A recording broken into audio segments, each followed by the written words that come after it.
Good morning विद्यार्थी मित्रों। आज हम कक्षा 10 विषय हिंदी में 14वें चैप्टर मेरी माँ के दूसरे भाग का अभ्यास करेंगे।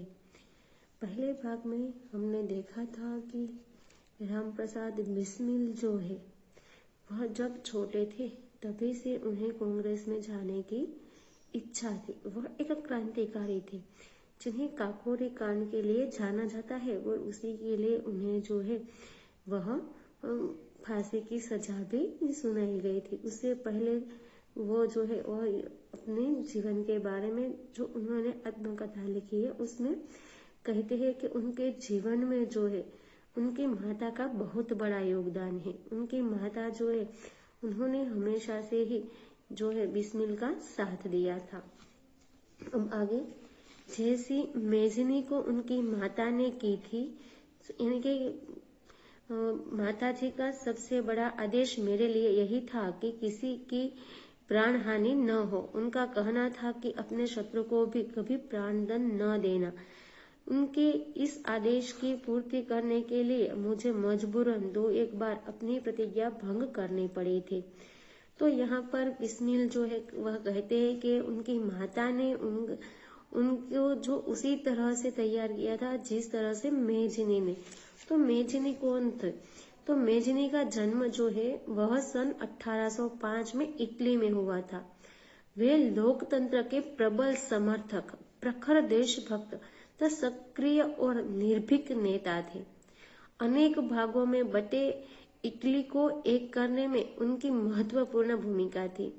वे ऑस्ट्रियन शासन से इटली को मुक्त कराने के लिए जीवन भर लड़ते रहे थे।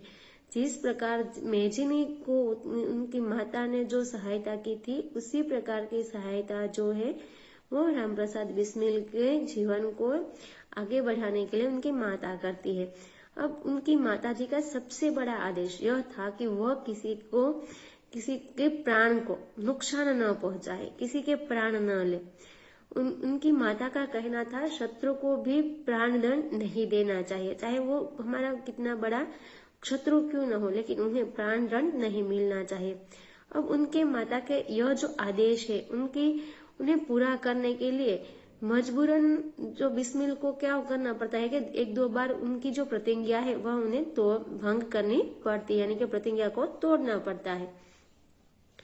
जन्मदात्री जननी, जन्मदात्री यानी कि जन्म देने वाली माता। इस जीवन में तुम्हारा ऋण उतारने का प्रयत्न करने का भी अवसर न मिला। तो बिस्मिल कहते हैं कि हे जन्म देने वाली माता, मुझे इस जीवन में तुम्हारे ऋण उतारने का प्रयत्न करने का भी मुझे मौका नहीं मिला, मुझे अवसर नहीं प्राप्त हुआ है। इस जन्म में तो क्या, यदि मैं अनेक जन्मों में भी सारे जीवन प्रयत्न करूं तो भी मैं तुमसे ऋणी नहीं हो सकता। बिस्मिल कहते हैं सिर्फ इसी जन्म में तो क्या, लेकिन मैं बार बार जन्म लेकर भी तुमने जो प्रयत्न किया है, मेरे जीवन के प्रयत्न के लिए जो तुमने प्रयत्न किए उनके ऋण से मैं मुक्त नहीं हो सकता। इस जन्म में यदि नहीं कर पाया, अनेक जन्म में भी मैं यह प्रयत्न करूं, अपने जीवन भर यह प्रयत्न करूं तुम्हारे ऋण उतारने का, तब भी मैं तुम्हारे ऋण से मुक्त नहीं हो सकता। जिस प्रेम तथा दृढ़ता के साथ तुमने इस तुच्छ जीवन का सुधार किया है वह अवर्णनीय है। तो बिस्मिल कहते कि जिस प्रेम और दृढ़ता से उसकी माता ने उसके इस छोटे से जीवन का सुधार किया है उनका वर्णन नहीं किया जा सकता। मुझे जीवन की प्रत्येक घटना का स्मरण है कि तुमने जिस प्रकार अपनी देववाणी का उपदेश करके मेरा सुधार किया है, तुम्हारी दया से ही मैं देश सेवा में संलग्न हो सका। धार्मिक जीवन में भी तुम्हारे ही प्रोत्साहन ने सहायता दी। तो बिस्मिल कहते हैं कि मुझे अपने जीवन की उन सारी घटना जो है वह याद है जब तुमने अपने वाणी से मुझे उपदेश देकर मेरा सुधार किया था। तुम्हारी दया से ही मैं देश सेवा में जो है वह शामिल हो सका। धार्मिक जीवन में भी उनकी माता का जो प्रोत्साहन था उन्होंने राम बिस्मिल की सहायता की। जो कुछ शिक्षा मैंने ग्रहण की उसका भी श्रेय तुम्हें को है।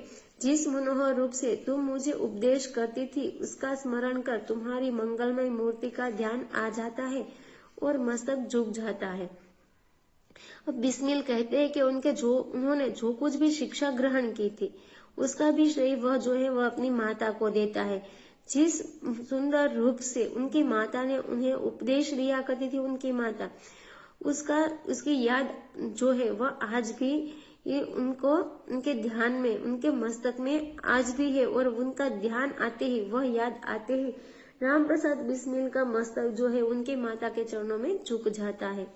तुम्हें यदि मुझे ताड़ना भी देनी हुई तो बड़े स्नेह से बात को समझाकर जो है वह ऐसा करना ठीक नहीं, इसका परिणाम अच्छा न होगा।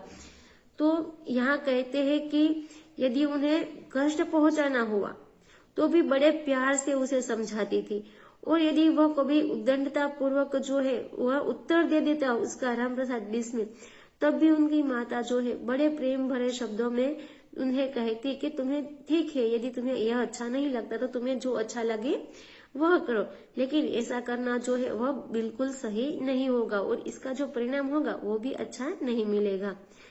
जीवन दात्री, तुमने इस शरीर को जन्म देकर केवल पालन पोषण ही नहीं किया बल्कि आत्मिक, धार्मिक तथा सामाजिक उन्नति में तुम ही मेरी सदैव सहायक रही। जन्म जन्मांतर परमात्मा ऐसी ही माता दी।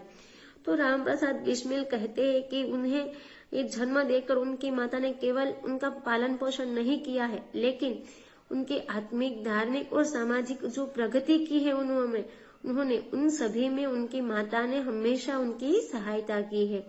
वह ईश्वर से प्रार्थना करते हैं कि मुझे जन्म जन्मांतर तक बस ऐसी ही माता जो है वह मिले। महान से महान संकट में भी तुमने मुझे अधीर नहीं होने दिया। सदैव अपनी प्रेम भरी वाणी को सुनाते हुए मुझे सांत्वना दी है। तो कहता है बिस्मिल जी, कहते हैं कि बड़े से बड़े संकट में भी उनकी माँ ने उन्हें अधीर नहीं होने दिया। उनकी माता जो है उन्होंने हमेशा प्रेम भरी वाणी में उन्हें जो है वह हिम्मत दी है, सांत्वना देना यानी कि तसल्ली देना, ढाढ़स बंधाना यानी कि हिम्मत दी है। तुम्हारी दया की छाया में मैंने अपने जीवन भर में कोई कष्ट अनुभव न किया। तो राम प्रसाद बिस्मिल कहते हैं कि तुम्हारी दया रूपी छाया में अपने जीवन में मैंने कभी भी किसी भी दुख का अनुभव नहीं किया है। इस संसार में मेरी किसी भी भोग विलास तथा ऐश्वर्य की इच्छा नहीं, केवल एक इच्छा है, वह यह कि एक बार श्रद्धा पूर्वक तुम्हारे चरणों की सेवा करके अपने जीवन को सफल बना लेता। अब बिस्मिल कहते हैं कि उन्हें पूरे संसार में, इस संसार में भोग विलास की कोई इच्छा नहीं है। वो किसी प्रकार का ऐशो आराम की भी इच्छा नहीं रखती। उनकी केवल एक ही इच्छा है, वह है श्रद्धा पूर्वक अपनी माता की सेवा करना और अपने जीवन को सफल बनाना। किंतु यह इच्छा पूर्ण होती नहीं दिखाई देती और तुम्हें मेरी मृत्यु की दुख भरी खबर सुनाई जाएगी। माँ, मुझे विश्वास है कि तुम यह समझकर धैर्य धारण करोगे कि तुम्हारा पुत्र माताओं की माता भारत माता की सेवा में अपने जीवन को बलि देवी की भेंट कर गया और उसने तुम्हारी कोख कलंकित न की, अपनी प्रतिज्ञा पर दृढ़ रहा। बिस्मिल कहते हैं कि लेकिन मेरी यह जो इच्छा है श्रद्धा पूर्वक तुम्हारी सेवा करने की, यह इच्छा पूर्ण होती दिखाई नहीं देती, क्योंकि बिस्मिल को जो है वो फांसी की सजा हो चुकी है। तो वह कहता है कि इसकी बजाय तुम्हें मेरे मृत्यु की खबर सुनाई जाएगी और मुझे विश्वास है कि तुम जो है वह समझकर हिम्मत से काम लोगे, धैर्य धारण करोगे, क्योंकि तुम्हारा पुत्र जो है वह माताओं की माता यानी कि भारत माता की सेवा करने में अपने जीवन का आत्मा को समर्पित कर रहा है। इसलिए और तुम्हारी जो कोख है उन्हें कलंकित भी नहीं कर रहा और अपनी प्रतिज्ञा पर भी वह जो है वह दृढ़ रहा है। उन्होंने अपनी प्रतिज्ञा को भी नहीं तोड़ा है। जब स्वाधीन भारत का इतिहास लिखा जाएगा तो उसके किसी पृष्ठ पर उज्जवल अक्षरों में तुम्हारा भी नाम लिखा जाएगा। तो कहते हैं कि जब हमारा देश जो है वह आजाद हो जाएगा और उनका इतिहास लिखा जाएगा तो उस इतिहास में किसी एक पन्ने पर उज्जवल अक्षरों में उनकी माता का भी नाम लिखा जाएगा।